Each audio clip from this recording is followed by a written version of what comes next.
happens when you get bored. You gimp your ride.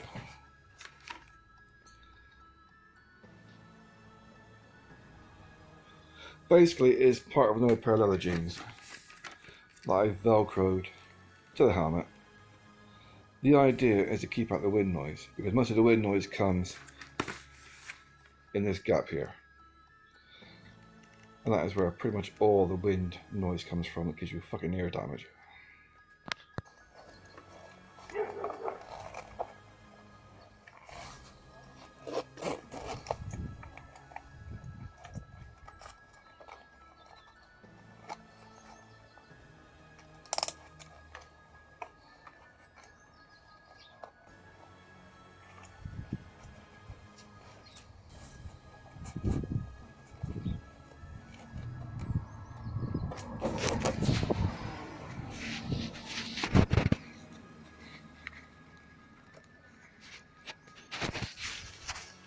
Yeah, does a fucking job.